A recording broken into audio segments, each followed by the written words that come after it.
Welcome back via Zoom. I've got Zac Gribble from Destination Stratford. Zac, thanks so much for joining me via Zoom.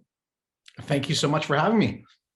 Well, there's lots going on as executive director of Destination Stratford. Let's talk first about the Sky Castle. Give us some details on that and some connection on Lights On.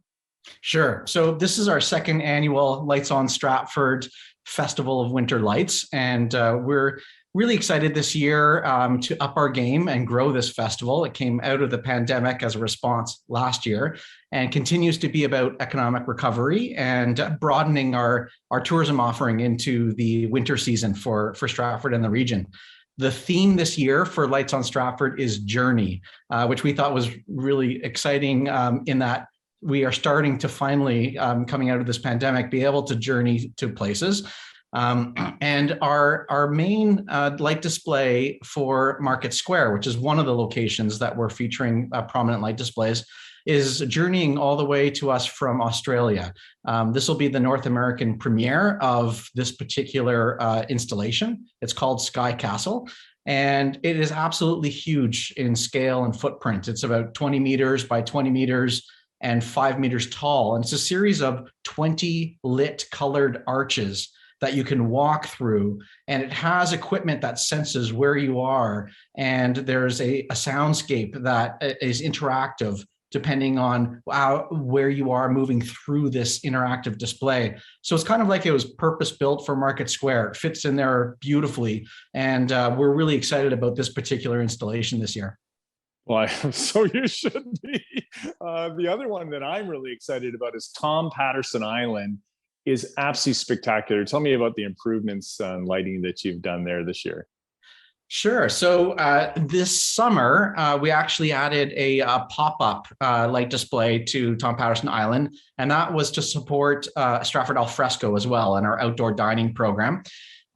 So we hung 1,000 lights above Patterson Island. The logistics weren't simple at all. We had to install some telephone poles and engineer a whole bunch of rigging, but we did manage that. And then we also lit the bridge going over to Patterson Island. And those summer pop-up light displays are going to stay for the rest of this year and throughout the winter as they complement what we're actually going to be doing for our main installation on the island for Lights on Stratford.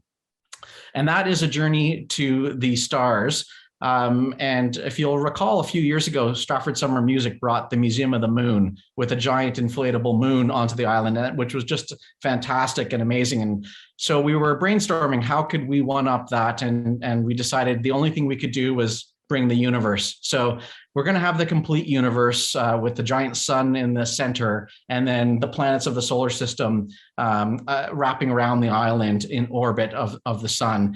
So this will be a real, a family-friendly, interesting kind of experience. And unlike last year, you will be able to actually go onto the island and walk around to enjoy the planets up close, but also observe them from all aspects around the river as well.